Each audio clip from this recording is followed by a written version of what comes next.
Otherwise, you're gonna have something to tweet about.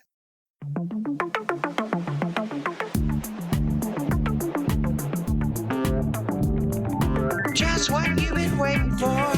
Movies, TV, music, and more. Follow, subscribe, stay up to date. Episodes drop every other Monday. It's the man, watch that. It's the man, watch that. It's the man, watch that podcast.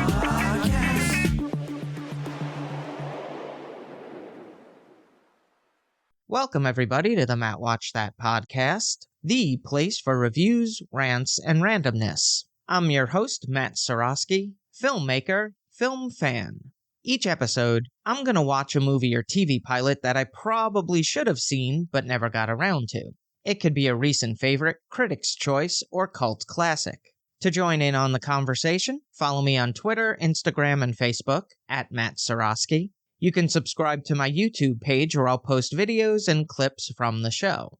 If you have any opinions on what I've discussed, or suggestions as to what I should see next, use the hashtag MattWatchThat on social. Before we start, on this episode, we're going to be celebrating National Hispanic Heritage Month, and focusing on movies, stand-up, and music that feature artists of Spain, Mexican, the Caribbean, and Central and South American descent. According to the HispanicHeritageMonth.gov website, the day of September 15th is significant because it's the anniversary of independence for Latin American countries Costa Rica, El Salvador, Guatemala, Honduras, and Nicaragua. In addition, Mexico and Chile celebrated their independence days on September 16th and September 18th, respectively. But first, I recently rewatched the Super Mario Bros. Movie. Not the critically acclaimed animated film, no, the live-action B-movie that was critically panned. It starred English actor Bob Hoskins and Colombian comedian John Leguizamo as the Italian brothers. Naturally. I think the leads had great chemistry, and it was a breakout performance by Leguizamo. Prior to this movie, he was well known on the New York stand-up circuit. He was cast as an extra in the music video for Borderline by Madonna. He made his television debut in Season 2 of Miami Vice, followed by a co-starring role in the De Palma drama Casualties of War, before squaring off with John McClane in Die Hard 2, Die Harder. He also wrote and performed in the off-Broadway show Mambo Mouth, which earned him one of the promising new actors of 1991. He's since gone on to appear in thriller Carlito's Way, road comedy Tu Wong Fu, Thanks for Everything, Julie Newmar, action film Executive Decision, Shakespeare reimagining Romeo and Juliet, musical Moulin Rouge, animated adventure Ice Age, and superhero movie Spawn, which I reviewed in Season 3, Episode 12 of the Matt Watch That podcast. He made his Broadway debut in Freak, which he produced, wrote, and performed in, winning the Drama Desk Award for Outstanding One-Person Show. It was filmed by Spike Lee for HBO, which led to a Primetime Emmy Award for Outstanding Performance in a Variety Special. His latest work, Latin History for Morons, debuted on Broadway in 2017 and was filmed for Netflix, released the next year. This is a fantastic special that brilliantly balances a TED Talk with a stand-up routine about the roles Latinos have played throughout American history. He received a special Tony Award in 2018 for his contribution to Broadway and the theater community. I'll post a trailer for John Leguizamo's Latin History for Morons in the Matt Watch That playback playlist on YouTube. On to the main attraction. Each review will end with a ranking out of 5 stars. 1 star is skip it, 2 stars watch at your own risk, 3 stars standard fare, 4 stars worth checking out, and 5 stars must-see. Now, if I give a title 5 stars, it doesn't mean I'm comparing it to Casablanca, Jaws, or Seinfeld. I rank titles based on other movies or TV series in that genre and at that time period. On this episode of the podcast, I'll be reviewing Born in East L.A. from 1987. It was the feature film directorial debut of Cheech Marin, who also wrote the screenplay.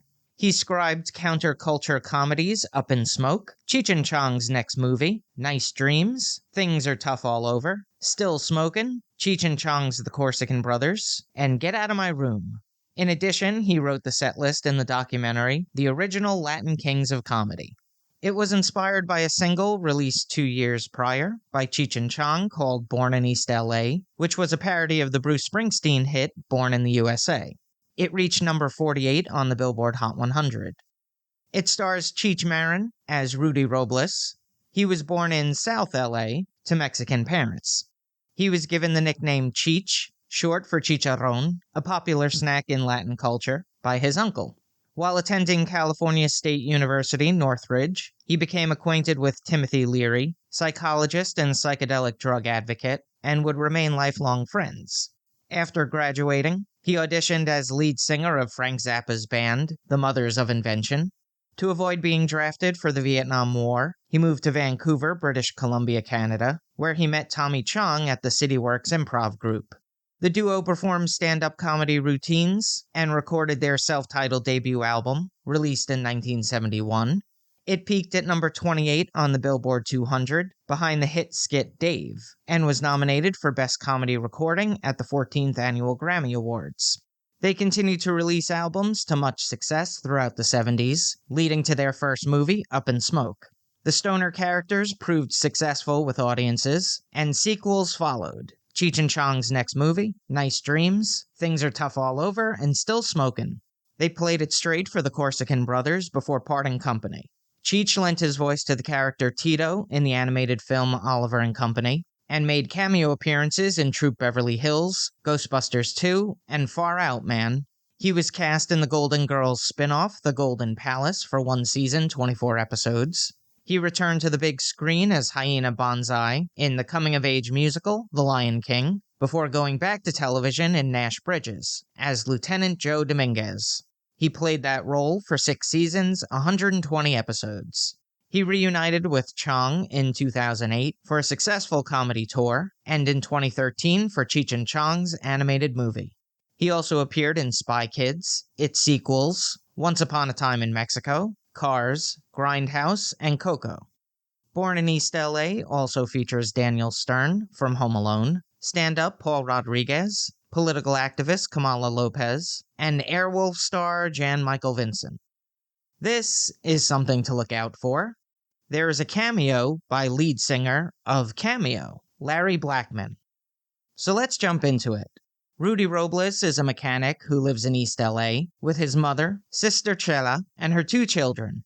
They're heading to Fresno for a week, and his mom asks Rudy to make a deposit at the bank for a house she rented across the street. He places the money in his wallet, which he leaves on the fireplace mantel as he goes to pick up his cousin, Javier Morales, at a toy factory in downtown Los Angeles. He arrives in a pink punch buggy convertible, and as he's looking for his cousin, it's raided by INS, Immigration and Naturalization Service. He's arrested with the other workers and brought to the processing station at the border. With no identification and no way to prove his personal information, he's deported to Mexico. Here's a quote without context. Have you ever had your woofers blown before? Born in East L.A. is a solid comedy with some social commentary about immigration without getting preachy. He never sacrifices the laughs for political agenda.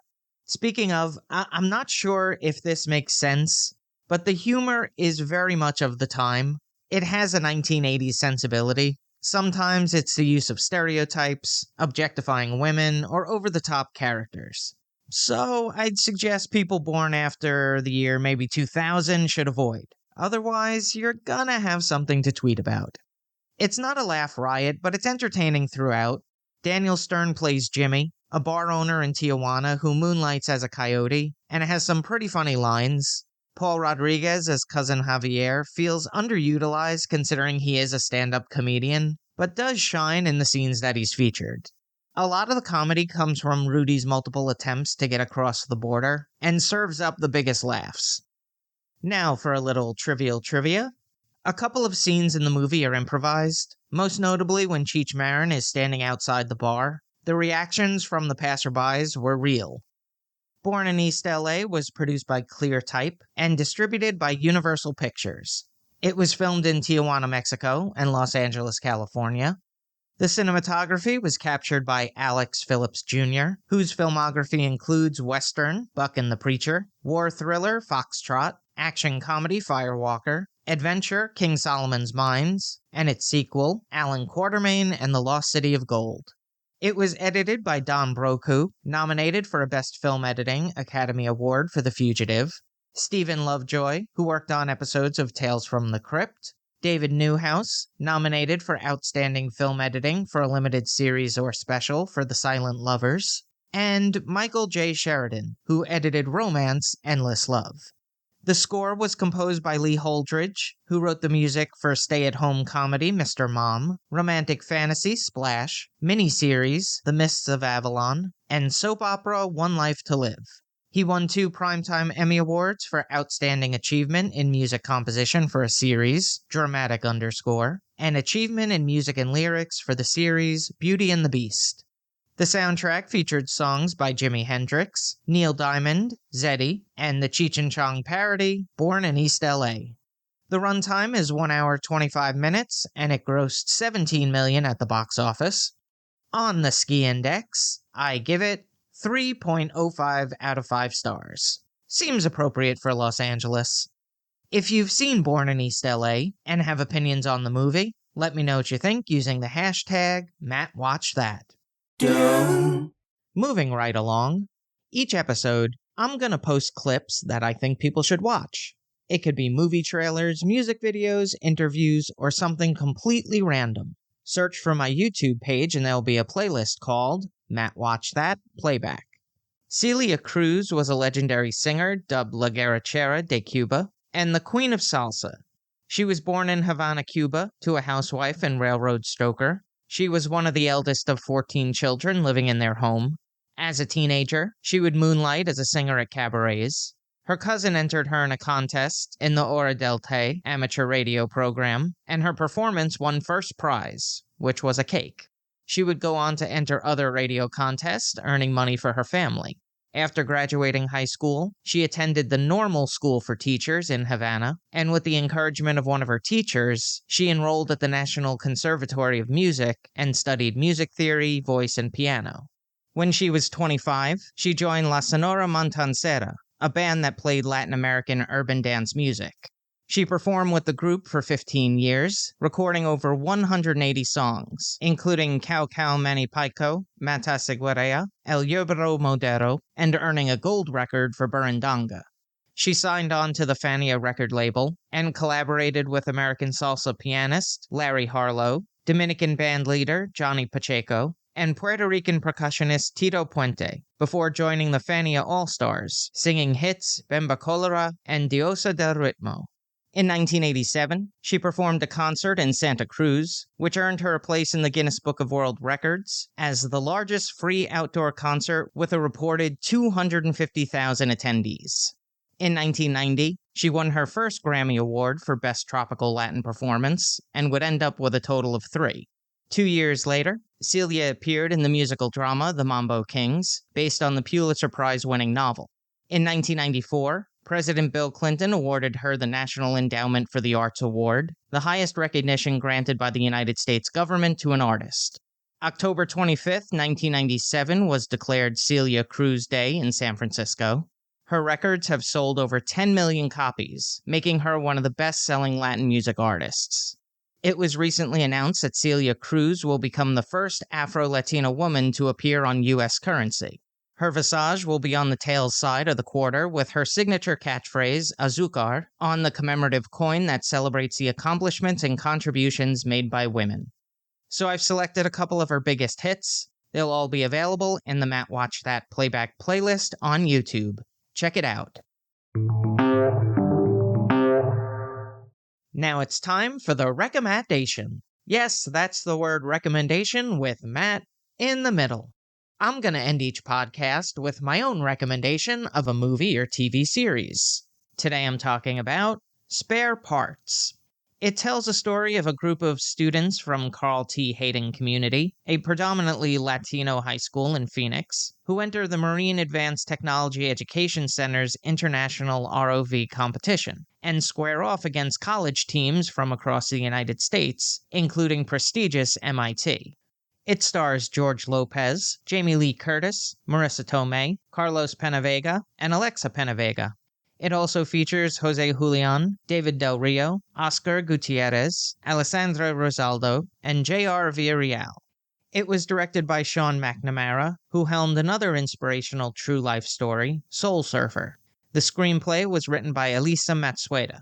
It was based on a Wired magazine article, La Vida Robot, Robot Life, by Joshua Davis, which was later expanded into the novel Spare Parts, 4 Undocumented Teenagers, 1 Ugly Robot, and the Battle for the American Dream.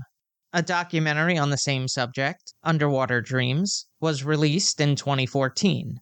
It's an inspirational story about a group of underdogs who overcome obstacles in their personal lives to come together and compete against students who might be looked at as out of their league. With the quality of the veteran actors in the cast, you'd expect them to be the highlight of the film, and it's nice to see George Lopez play serious, while Jamie Lee Curtis delivers some one-liners, but it's the performances of the young actors that keep you invested in their story. The movie hits all the right notes, with lots of sincerity and heart. I think it straddles the border of TV movie, but never goes full schmaltz. There were some creative liberties taken, as expected in Hollywood movies, but if you want the real behind the scenes, you can watch the documentary as well. Both are definitely worth watching. That's all for this edition of Matt Watch That. Thanks for listening to me babble. You can follow me on Twitter, Instagram, and Facebook at Matt Seroski. You can subscribe to my YouTube page where I'll post videos and clips from the show. If you have any opinions on what I've discussed or suggestions as to what movie or TV pilot I should see, use the hashtag MattWatchThat on social. Head over to mattseroski.com for all the latest news and updates, and come back next time for the reviews, rants, and randomness.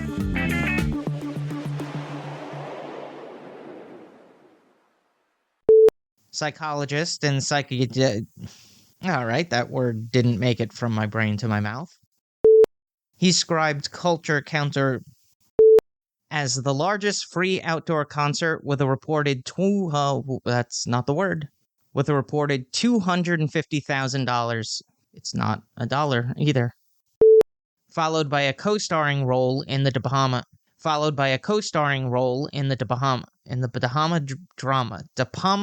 drama.